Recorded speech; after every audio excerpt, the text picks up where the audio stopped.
Hey friends, what would you say if I said that there was a tool on the market right now where you could measure your own chassis for a couple $100? There are $20,000 tools out there that you can go find a shop that can measure the service, charge hundreds of dollars to find out whether the front's bent, the rear's bent, how perfect it is. I'm going to show you in this video a tool that you can buy for yourself, whether you're a shop, a do-it-yourself, or flipping bikes, whatever. I'm going to show you a tool for $250. We're going to have a 10% off discount from PropTech on this as well to How to Wrench fans, but you are going to literally be able to measure your own chassis, whether it's bent front or rear, twist, whatnot. I'm going to tell you, it's going to be a multi-part series. You got to check this out. Let's get to it. Hey fans, you've seen it before. One of the reasons to join and subscribe to the How to Wrench channel, PropTech is doing it again. Just like their other tool videos we did on the introduction of this, they're doing a 10% off coupon. You find the discount link below. Hit them up on these links and get one of these tools for yourself. Have you hit that subscribe button, that notification bell? You're going to be missing out on videos and free prizes and raffles we have coming up.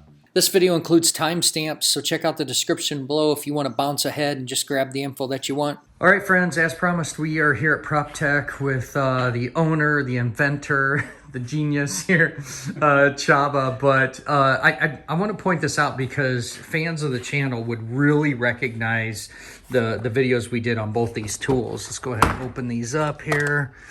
And this one, when we did the video for you, our fans and shops were like, no way, I can't believe, because not only did we do carb sync, but there's a lot of other data that we can take from that, right? Yeah. And then the other thing that people thought was really rad is where we took the current tester here and we showed how you could do relative compression through that tool. So those were some pretty popular videos. I'm going to put links below to both of those. If you haven't seen those videos, they were super rad. What was really wild about your products is the fact that you could plug it in your computer, have a printout for the customer, do all that data recording, and have that history as well. So, but we're not here for that, are we? Yes. We're here to be schooled and to learn about what's in that bag. Should we go to the shop and take a look? Okay. So I can guess you're already prepared and set up for us here. So tell us about this. So this is the smartest motorcycle frame measurement tool. It's very simple and very easy to use. So we will demonstrate for you how to measure a motorcycle frame within 10 minutes. Within 10 minutes, yeah. Sure.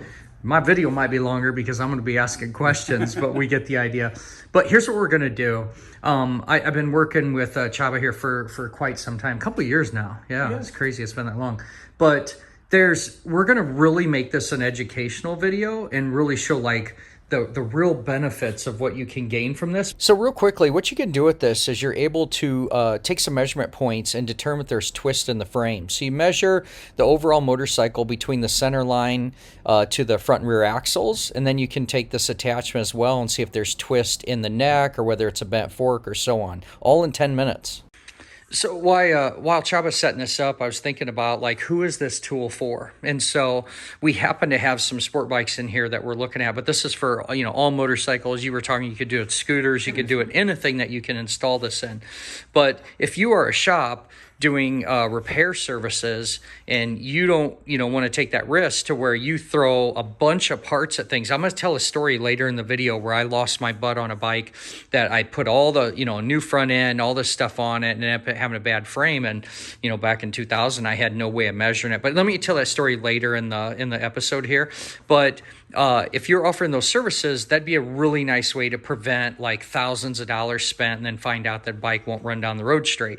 But let's say you're do-it-yourselfer and you're wrecked your bike, or you want to buy a used bike and you want a way to check that out. This is a great tool for you as well.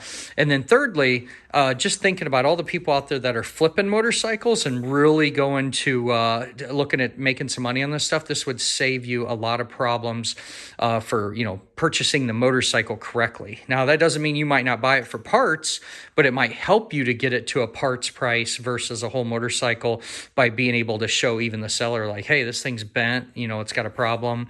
Or you can just walk away and not waste your money. So we're going to start now with like the base test of the whole motorcycle. So let's get to it and show us how to do this. Okay.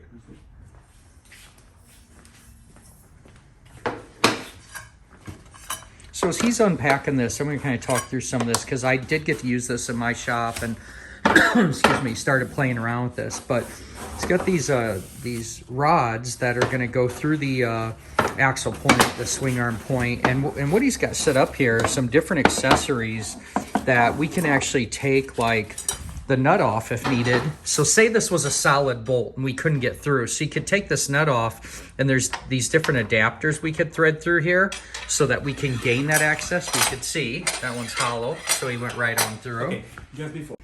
If you end up using one of these threaded adapters here, what it comes with is these shafts you put in here and then just tighten down with the thumb screw. Kind of want to show that while he's doing that other one. So now you get an idea of how you'd end up installing that by just threading that on there. Super cool. Really thought about a lot of things. We got metric, and then even for our Harley guys out there, we got some standards as well, like a whole bunch of different metric size adapters. And yet another accessory. What do we got here? So M14. Okay. And sometimes there is no chance to fit it on the bike because in case of scooters there is no any end of the shafts. So in that case you are a little bit turn it on, off, make correction of the surface by vice, and then you are able to fit it here. Okay. Oh wow! So then you'd put your extension piece out, grab that. Yes, yes. So just to be clear, you'd have to have a really good surface to mount that on. Boy, that's a strong magnet. Wow. So if you didn't even have a hole, then you didn't have threads, and you're just going off the surface. There you go. Wow, that's super rad. Here's a quick little shot of what it would look like with the attachment on it. Another accessory this comes with is that sometimes you end up with an axle that doesn't have a big enough hole where you can get through one side, but you get to the end and it like just stops. So you can see the end of these rods are threaded. Go ahead and put that accessory in there.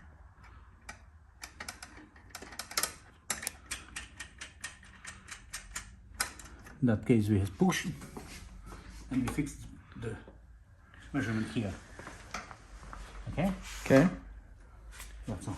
Quick note here, we just stuck that in there just to show you that other accessory, but you can install this kit from either side of the motorcycle, just as long as they're all on the same side. All right, I'm going to skip ahead a little bit and show you one of these shafts installed on these cones. And really, regardless of what we're doing, is we got to have a good surface. We talked about that earlier, but you could see this blue cone right here. It needs to be in a concentric hole. If it has road rash or damage on there, it's going to be a problem. So just kind of skipping ahead here, you could see on the left here the photo of the two shafts and how we're going to shoot a laser across there. That's just to give you some perspective right now for what Csaba's going to inform us on what we need to do and inspect on where we install these cones into any of the surfaces that we're using.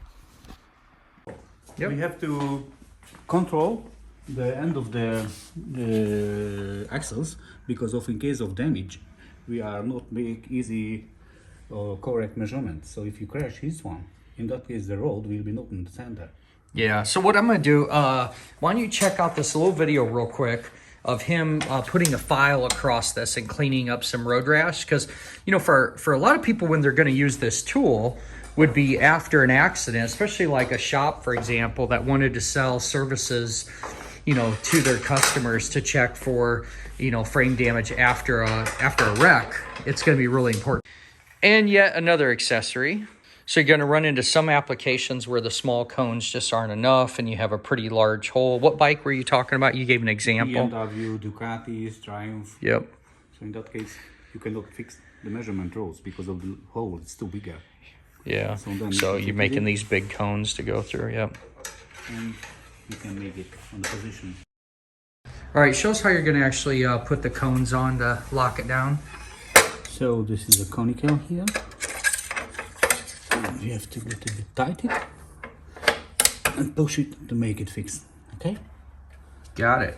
If you're a fan of the channel, you've heard me say time and time again when using diagnostic tools that it's so important that you use them correct so that you get accurate results. Let's kind of review why this would go wrong if you didn't set this up correctly to begin with. If that were damaged in there, that wouldn't hold that concentric, and then it's giving you bad data for the rest of the test. So super well thought out. So we are facing the first problem, but not really problem, but we have to remove this bolt. Yep. To get a possibility to push through. Okay. The rods. Okay. Okay. So I take some wrench here. Okay. All right. So now that we got our 3 rods in and secure on undamaged axles, you're going to go ahead and start with the laser in the middle. Mm-hmm. Yes. Okay. And we have a mirror on the back of the. Oh, wow, this is cool. So you made it into one tool. So this is the one that's going to tell us the angle, but for setup purposes, it's got the mirror on the back and the magnets. That's cool.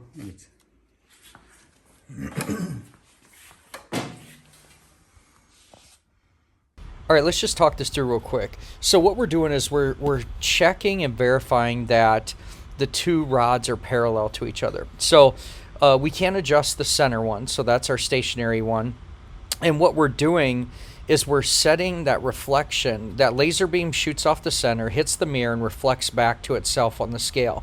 And what we're doing is getting that centered. So if we have to slide these out to the outside of the foot peg because it's in the way or there's an obstruction like a frame slider or something, all you got to do is move those to anywhere on that shaft, and we're just making sure they're parallel. So what you're going to see here is if they're not parallel, that's where we'll adjust the rear wheel, just as if we were adjusting the chain, to get that laser dead set in the middle. And then what you're going to see is if you cannot get that parallel for any reason, that's where it starts to tell you something's wrong, that something's bent. But let's go ahead and see this in action. It's important to get it absolutely parallel. Okay. So if you couldn't, would that automatically tell you that something's wrong? Because if you had to like be off a couple marks here. Yes, but it's different from the factory because of right. It is the welded parts. Right. So the spacers may be a little bit incorrect. Yeah. And if you are using only this one, you maybe had the misaligned wheel. If you see the racers, all of racers have some data on the top of the swing arm. Mm-hmm. So this is for the perfect adjustment. So they know how much to, offset it a little bit from production tolerances. Yes. Just thinking of some other uses for the everyday shop or the do-it-yourselfer, because this is being priced at a point that someone right out of their garage could afford. So if you started to see something like really off nominal, where when I do my chain adjustments, I use the laser and go down the chain. That's the way I've done it. Yes. But if you get this, where that line is dead middle of the mirror, the middle of that laser of that scale, and you were looking at your chain and sprockets and seeing they're crooked, you'd already know, like at this point, like something's bent. PropTech actually had a video made showing how you could use this tool to do your laser alignment and then create that label that you could put on your swing arm so that in the future you'd always know how much to offset that. So you could rewatch this a few times, figure it out, but pretty rad. When I was doing my remote training with Java, this was the hardest thing for me to understand is, how can you move these all along these axes and know that it's parallel. So once I was at their headquarters, he showed me his calibration tool to show how these lasers are calibrated to the scale. I got a cool video of it. Let's check it out. You can see his calibration tool where he sets it up on here, puts the laser, puts the scale. And so don't mess with these. Okay, if you loosen it or caused a problem, you would need to send it back in for calibration. But this is how you're making it good to go. You can see actually has a mirror on here on this side. He's going to go ahead and just show quickly how he's making sure that it has the ability. I saw it on there. Okay, so we have to write back to the emitting point. Yep, awesome. Way cool, way cool. So then, the next important point for the measurement position, we have to adjust the handlebar into the center, because if it doesn't on the center, there will be take move to the left and the right. Yep. Okay.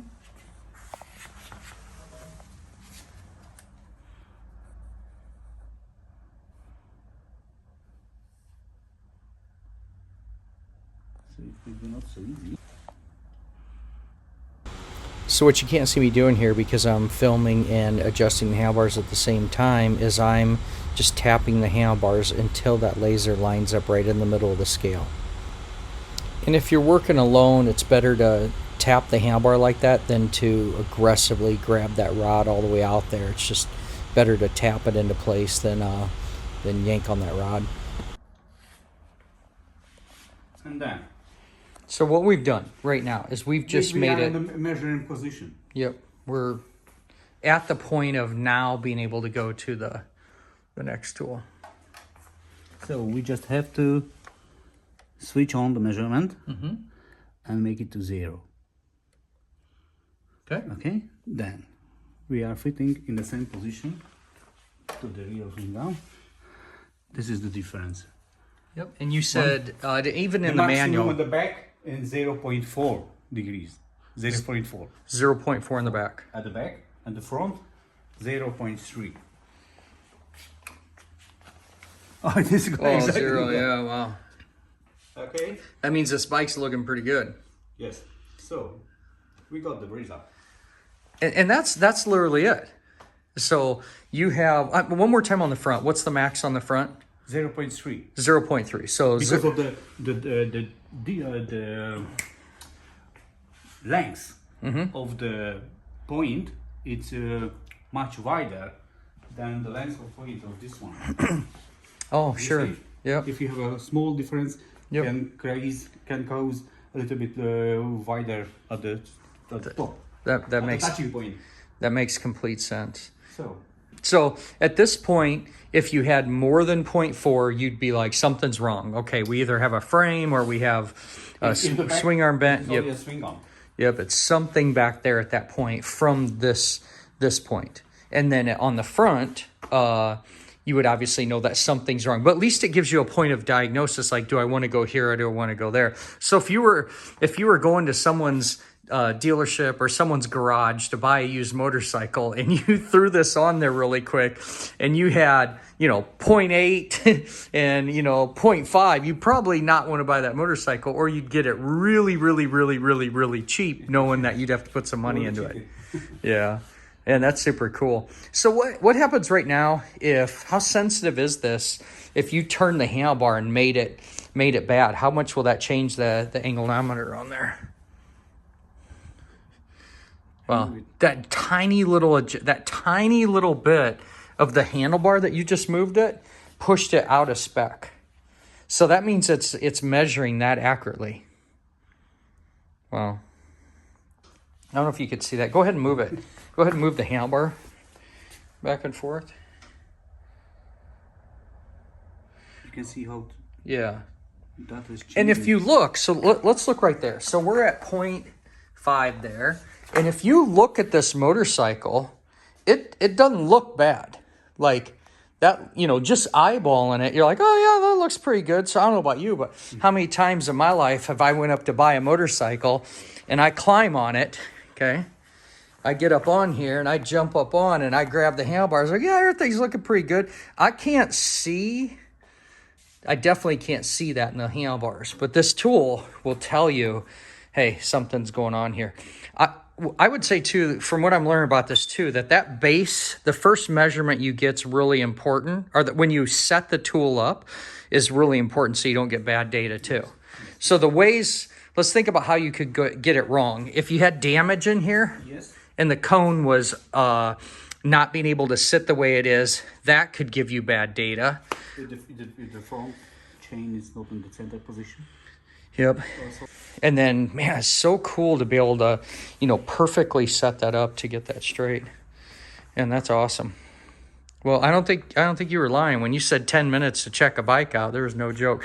Tell me this, because this was a question I had, was where did you get the information of 0.4 on the back and 0.3? Like, where does that? It is the our expectation or under our experience, and the competitors using same. So from OEM, numbers you've heard. There is no meaning of the OEM data, but if you see this Shavener tool, it costs 20,000 US. Okay. Or if you see touch bike, which costs 60,000 Sure. pound, they are using same feature. Yeah. This tool is 250 US. Wow, 250 US. So that's where the number comes from, is from super high end, And also, frame measuring equipment. If we have a center, we are able to measure the wheelbase too. Oh yeah, you told me about that. So yeah, this is cool. Oop, right there. Oop, right there. Okay. Got it. Oh yeah, and that comes in the kit, right? This tape measure comes in the kit, right? Yes. Okay. From the basic kit. And that was really thought of. Really well thought out. And 1,408 or something like that. Okay. You can see in the manual. And you said that there was a website you were going to share with me that had a whole bunch of recorded wheelbases on it. On the service manual, there is a mention where to find data for motorcycles. For the wheelbases, and you are able to compare. If shorter, there is a problem. If longer, it could be no problem, because of under the using, the chain get longer and longer when we are adjusting the time. Sure. So let me refresh that to make sure I understood you. So obviously it's going to get longer because of the chain is going to stretch. Yes. The other thing we'd have to take into account that it had stock sprockets, that somebody didn't do something there to shorten it. And the new chain. Yep. And proper chain lash. Tension. So to match that spec would be, because the spec is based on new parts. Yes, right. Yes, at the factory. Yep. So if you had, I'm thinking right now, I hope my fans understand that I'm learning. I'm here and I'm learning, right? So the other thing I'm just thinking about is, if the wheelbase is supposed to be, we had roughly 141 there, just use a number, but if it were 138, and all of these parts are good and check out, that could be that the front is bent in from a front end impact. Yes, but normally it's bent, and that is twisted also. Normally it's bent and twisted. Very Very hard to get to have it just perfectly bend straight back. Yes, nobody hit object exactly All at right, the center. let me tell a little story time, because this is just like blowing my mind. This goes all the way back to 2000. I bought a ZX9. And it was wrecked. Somebody went right into a curb and it bent the forks, and it twisted the wheel so bad that the wheel shoved into the exhaust and bent the exhaust tubes. And it was a Kawasaki, and you know about Kawasaki frames, how they would, crack up here a lot, especially at the neck weld. Anyway, there was no cracks. The paint didn't chip. I mean, nothing. You couldn't see anything. I mean, there was not a paint chip or anything.